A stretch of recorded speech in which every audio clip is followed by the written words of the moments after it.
everyone, welcome to Church of Aliens, another episode where we get to talk about the phenomenon, supernatural occurrences, the fringe, and hopefully some religious and spiritual ideas as well. So thanks for joining me. I was thinking about what exactly I want to share with everybody, and recently I heard an interview by Tom DeLonge. I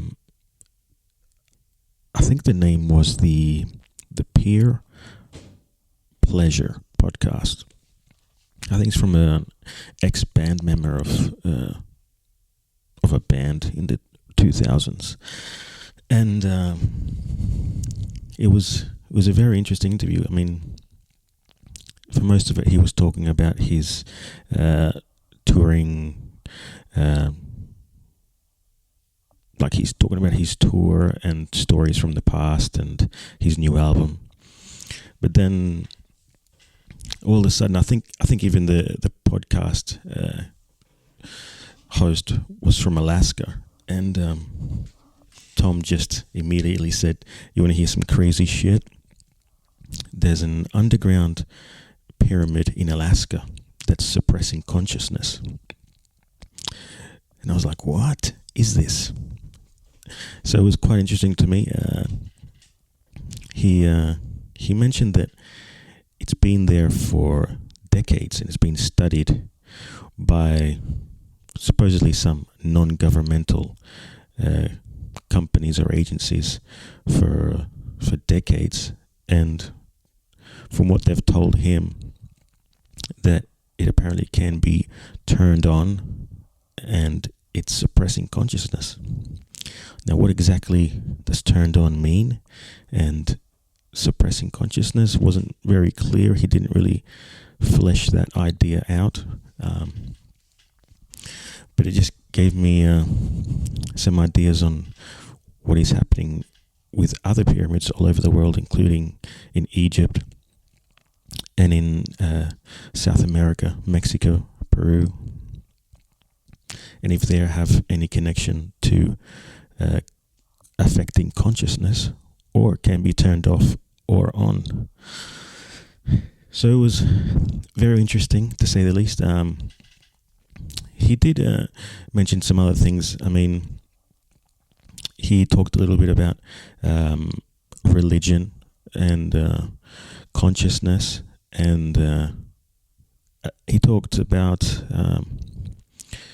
his thoughts on the official ATIP or the government statement and report.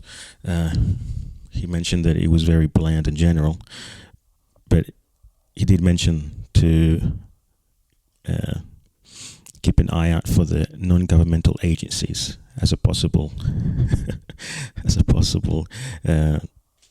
option for what these things are, which was interesting because I would love to interview Tom, because the people who interview him rarely talk to him about his books, and in his fiction books, even though they are fiction, this is like the major story, which is there are non-governmental agencies, which either are American or international, that do have these technologies, and even the main character is learning to fly them, and then using his, as you're exposed to this technology, your consciousness becomes more powerful, or you're more aware of it.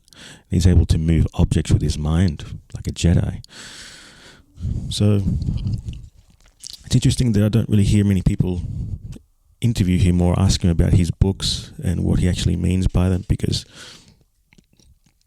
even official people like Christopher Mellon, Lou Elizondo, they adamantly say that the US cannot have these technologies or any other adversary because it's too advanced from what they know. But if you listen to what Tom says, then, and what he said in this interview, it's pretty clear. I mean, there are non-governmental agencies that do have these private companies, private research companies that do have reversed engineered the UFO craft. But I was after I heard this interview, I looked up. I was researching some underground pyramid in Alaskan, and I did find an obscure report on it. I couldn't find the original, but I was reading a blog post about it. Basically, that there was an earthquake in Alaska, and it exposed some buildings or some underground structure, and some journalists were asking questions about it, but it was very general. It wasn't too specific, so it was quite interesting to read that. And then I did find an interview by Linda Moulton Howe over a year ago, where she was interviewing a few people that I think there was their sons that worked on that. They heard stories from their fathers that worked in Alaska on this site and discovered some things. And it was a full 1 hour interview talking about this underground pyramid in Alaska. So it was quite interesting to see some other examples in the past of people talking about this. It makes me wonder, even there is rumors of pyramids or structures in Antarctica and even on Mars. So it'd be interesting to see if in the future there is anything else being released, or more interviews where he's saying some other crazy shit that is probably true. He did mention something that was quite interesting. He was talking about how religion and consciousness is there's a correlation there, and he was saying it's like the Force in Star Wars, where you can use it for good or for bad. So in a sense, it's like consciousness is neutral, like a tool, but can be used for whatever your intention is. And he was giving examples of how you can quickly use this force and become available to you through dark and sadistic things like child sacrifices, he mentioned, with the Nazis. And in the opposite, having a group prayer circle or meditating together and focusing on love and peace. And he said it took longer with the positive side of things to actually be able to use the power or have some sort of contact with this other world, and using the negative aspect of it was a lot quicker. So that was quite interesting, and it was something that even I was interested in mentioning in the, as a segue, in the Bladsoe Said So podcast. They did a live interview on Instagram, and the Bladsoe Said So podcast, I don't know if you know, but it's through Ryan Bledsoe, the son of Christopher Bledsoe, who had and even has today lots of encounters that you can see on Instagram with orbs. The encounter with the lady, where they give quite a prophetic vision, and he's a legit experiencer. And I was actually at work watching it live, the Instagram episode, and they asked for questions, and I said this I said this kind of crazy question to my mind. I said, what if this phenomenon is some of them that are visiting Earth are time-traveling Nazis in connection with the Atlanteans?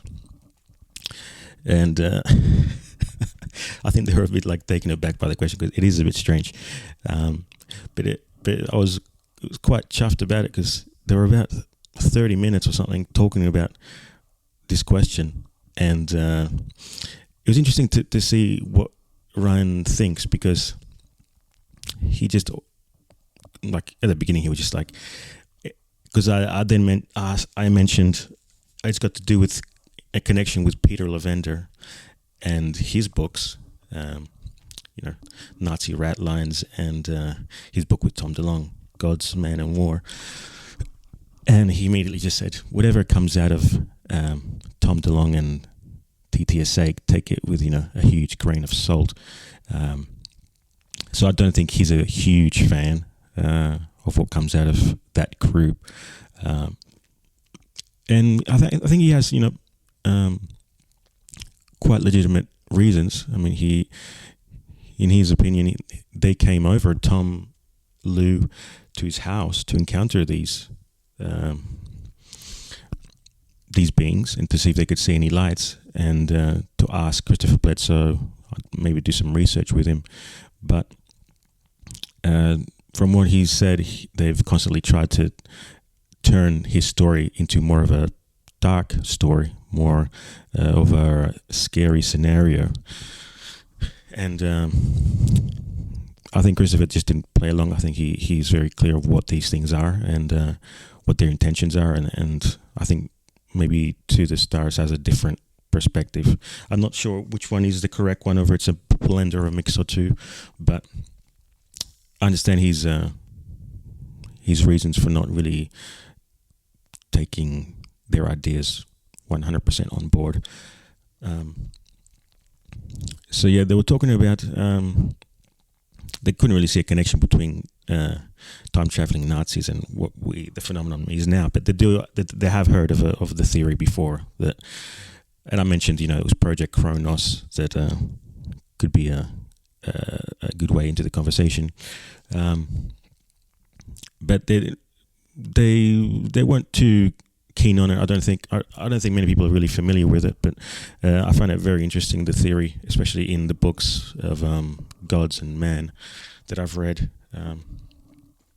where basically Project Chronos was a operation by the Nazis at the end of World War II, and they basically, it was not determined, but they could have developed what is known now as UFOs, or that technology to travel through space. And the idea is pretty terrifying, because if somebody did have this technology, they're basically traveling in time. So I don't see really a way for anybody to really know the ultimate influence that someone could have on society, on the world, on human beings.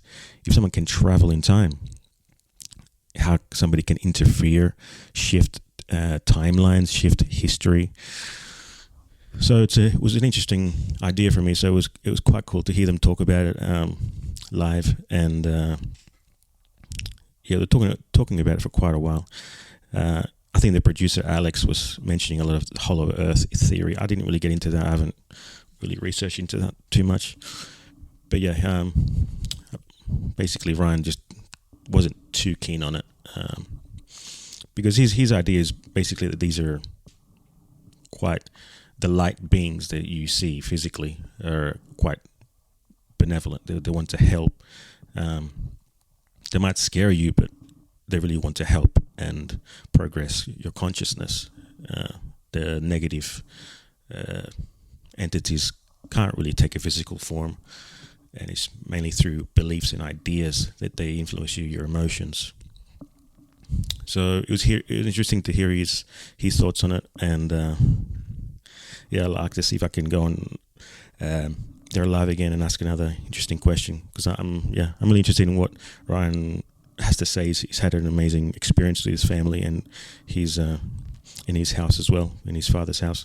So yeah, hopefully next time I can ask some interesting question that they can talk about it. And But yeah, that's what I want to talk about this episode. I'll see if I can find the links and provide them down below for the interview with Tom and the Linda Moulton Howe interview as well. So if anyone's interested, they can look that up. So I hope you enjoyed this episode, and I'll catch you on the flip side.